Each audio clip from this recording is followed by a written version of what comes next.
Kitty, for you, the other casters have the opportunity to mention it. Where are you landing? Because we've competed in some of the skirmishes. We battled it out. Where will you be landing right here if you were in their shoes? Definitely not in Tilted, where we see one of the biggest groupings of players yet.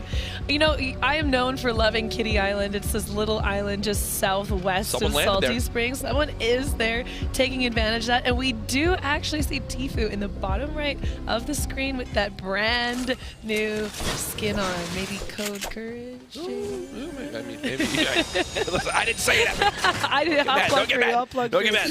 Thank you. But no, Tfue. Obviously a fan favorite coming into this one. His most popular landing spot down at Frosty Flights. And oh no, Vivid. I just got a word in my ear. Next we're gonna see how Vivid's doing. And that's how he was doing. Marksman, the shotgun shot there. You see, with the plus 50 HP he earned, was down to just 25 health in that fight before he hit that final shot.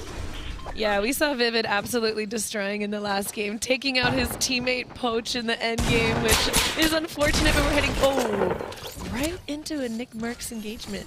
And it seems like Nick has had enough of that stack tilted towers. He's decided to go towards Shifty Shafts as one player nearby. Will he get this big shield popped in time? He's just on the other side of this build. Nick does. 200 HP versus 200 HP. He can build 9 total structures. Grenades now coming on in. Nick trying to reposition. One player on the opposite side of this gets hit for 60. Nick trying to challenge with the shotgun. Gets him down to under 30 health. And you see the reaction there as Nick bows out in 95th here in game number 3. Yeah, and these guys are in a good position. They're pretty close to the next zone. They won't be having to make as big a push as they did in the last one. So Poach already looking to get a better position, has the ice skates on for a little bit, and he does get in the zone. So he's got to be feeling pretty comfortable, and now he can just sit, relax, and take shots and hope he can get those extra eliminations to get him a point on the board. About 1,000 materials in total. You see Ronan now using his campfire to heal on up. Pate versus Schmeck, again in one of these fights right on the eastern side of that zone. We haven't shown any focus to the west side of the zone. Really anyone there? They traded limb! Did he get traded? No, he didn't. 10 HP left. Oh my goodness, when I saw him drop in, I was like, oh no, it's gonna kill him. But then with the health on the elimination. But he's got 10 seconds for the zone. Oh no. This campfire. And he's gonna pop bandages. He's gonna try to get as much health as possible from this. Oh, and you see the frustration on Paytek's face. Yep. He definitely thought that he had that, especially Schmeck going. Well, here's the thing. Look at him. He's trying to calculate it. He was at 4 limbs. So if he got that 5th, it winds up giving him another point. That's why he's so like, oh my goodness, it doesn't wind up working out. Oh, had he hit him once with his AR or SMG, he would have definitely gotten the elimination. And you mentioned to start this game, the point of 1 point in this can make all the difference. And right there, that 10 health could be the difference between where Schmeck and where Pate wind up placing on these leaderboards. Yeah, we'll definitely have to wait to see that final board and see if he did get out of the prize money because of that unfortunate occurrence. Yeah. But Punisher's still on 0 eliminations. Every time we go to him, I just keep seeing him. Have we seen Vide get any HP? No. He did have that mini pot knocked off of him, but pretty sure if one of these snowflakes falling hits Vide in the head, he's knocked out. Looks like he's dodging right now. Yeah, that's what he's going back and forth and doing. If you're Punisher right now, you apparently just got shredded, is what I'm going to say now, because all that health is gone. Thankfully, has a chug jug, but this is what we talk about in these later game scenarios. When everyone's focusing each other, it's so tough to get this popped. It takes 15 full seconds, and Blue Team knows how weak he is. He's going to continue to try to spray this down. Yeah, and Punisher's also taking some pressure from behind. You see Poach and Bowman behind him. Gosh! Hang on. He's there it is! Okay. Punisher's back in it!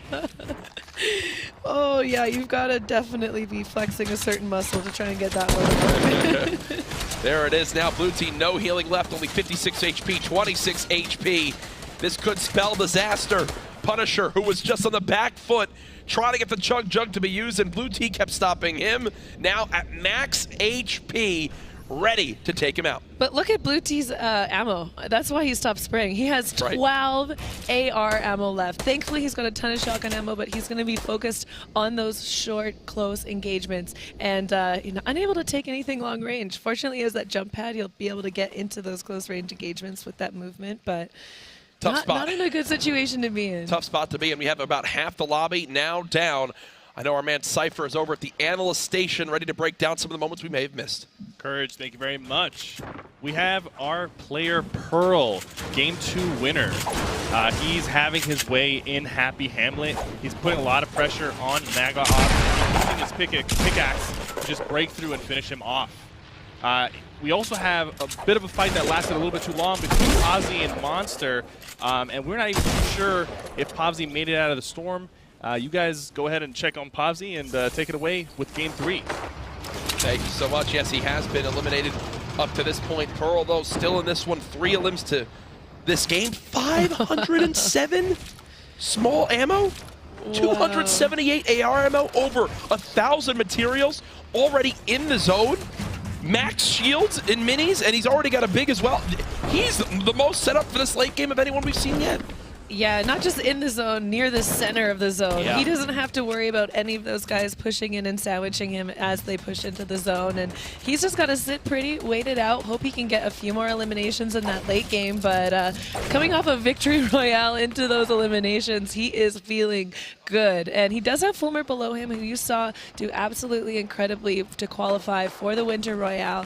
And above him, he's got Germ. But these guys just got to sit tight, wait for the zone to close, and hopefully they'll get the zone, won't have to use too much of their movement items, and get some more eliminations. But I don't think they're too worried about that right now. Not at all. Landjock again. When one person begins to fire at you, it seems like everyone does, because they see someone's got to be vulnerable right now. Nolan, our Winter Royale champion, looking to see if he can continue to add more incredible items. Those sticky grenades getting thrown out on him. Landjock is building for his life right now. And yeah, you see that side third party on him, taking that elimination, and that's the risk you have. Thankfully, Nolan's going to be able to get the loot from this, but when you do all the damage and that third party takes that elimination and that health that you were trying to receive, it's got to be frustrating for these players. Oh, for sure. Well, there's no doubt about it. Grabbing everybody can get. Great job noticing the AR ammo on the ground. You see him sliding around, trying to pick up any little bit. Like right there, that was, what, 60 brick? And with all that metal on the ground, exactly, what I was going to call out is he's going to begin to branch out here, spam these builds. He quickly looked at how much metal it was, and you might be thinking, gosh, why is he burning through all this? Watch this. He just used over 300 materials, goes back, immediately maxes on out, and you saw more metal drop again. So he's going to keep on building, and keep in mind that he has more materials to go back and grab. A sign of a great player. Ooh, Pearl picking up another elimination. Does take that slurp to hopefully get out of the zone. As he's nope. Gonna, oh, no. Nope. Oh. It's almost deceiving, right? Because there's so many players alive in these late games that typically, if you're used to playing, you're like, oh, how much could this zone hit for? Probably 1 or 2, because there's still there's only 33 left. No, we're in the the 5th, going into the 6th zone of the game, and at this point, it hits like a truck. More metal has been grabbed now from Nolan. Love to see this. Wondering if he'll go and try to grab these little materials on the left. It does appear so. And who's there in the top middle of your screen? It's Tfue building on up, getting the high ground. As he's still alive, 3 eliminations so far in a relief position, and oh God! Caster's curse is real. He gets ripped for 150 plus from that heavy sniper rifle. Yeah, that is not a good feeling. He was looking for that peak, hopefully get a few more eliminations. He is sitting on 3, so 2 more will get him another point on the board. But when you get tagged like that, now he has to decide, should I be playing passively? Are these guys hitting? Oh! Wow, we just tuned in to Tfue in arguably the best position he could imagine, to then being dead in moments. It shows just how much you have to account for. And that was none other than Bizzle, one of the other top 10 earners in Fortnite competition history, taking him down. The next zone has begun. You hear all those gliders. It's everyone using their launch pads, using their redeploys. Now over to Ghoul, who's currently playing the low ground, still can build 44 different structures. Drops out a launch pad, and he'll just fly right towards the opposite side of this moving zone. Yeah, and he's got a nice loadout. He's definitely going to be happy about having that legendary pump for that late game. And right away, he gets the position that he wants on the zone as far as he can. But that ice is messing him up. Yeah, the ice making him slip and slide all over. Not the ideal scenario. And you mentioned the inventory. Unfortunately, no shields he can use now. So it's all going to come down to the little bit of HP he has. On the bottom right of your screen, you see Bizzle currently in 3 eliminations himself. Has a launch pad, still has some AR ammo, 1,000 SMG ammo in that compact SMG. So close range, you can spray, spray, spray. Through the end of this game, 19 players left. Remember, top 10 earn a point for placement. Bizzle already with 1 point this game for the amount of eliminations he has. Yes, and all that shield too. Bizzle's sitting in a great position moving into these final moving zones, and he's a meticulous player. He knows exactly where he needs to be positioned. He has a great game awareness, so he knows where everyone is, it always seems. This is where he excels, right? These are the moments why he's regarded as one of the best players in the world, and it's because of how he builds out, how he knows how to branch to different structures. He makes it look so easy, now deciding he's made it far enough in the zone where he can turn around and look back and try to potentially farm a free limb, holding on to that launch pad. But Kitty, the one thing I want you to take note of, 18 builds left. Not a lot to his name. He's definitely going to be looking to try and get another elimination and hopefully get some of those bonus materials off of them moving in. One position that Bizzle does not like to be in is one that he cannot build through. Yeah. So. It almost seems like right now he's just direly waiting for the top 10 to be in place. The materials will fall right in front of him. He's got one just above, tries to drop him on in, doesn't wind up working. Only 7 builds left. 5 builds left. Launch pad, but it hits his head. And just like that, he's stuck in the low ground. He's skating all around. There's a reason he's got the figure skater outfit on right now, as he's just slipping and sliding all over. He does pick up some resources, but it doesn't look to be too many. It looks like it's just the scraps, but he does have the position for the zone and makes a push for Skirmish with 5 eliminations, though, in the bottom right of that screen. Man's going nuts. Here's another opportunity for a 6 elim. Goes quite quickly onto blind, 147 total hit points for him. Top 5 now as players continue to earn more points for these placings. Vicaros trying to drop on down. He's got one player just below. CBK Flame on the low ground, and oh my goodness, our duos winner from yesterday, Seth. 200 HP, ultimate high ground as well. He's going to continue to branch out. Bizzle, bottom right of your screen.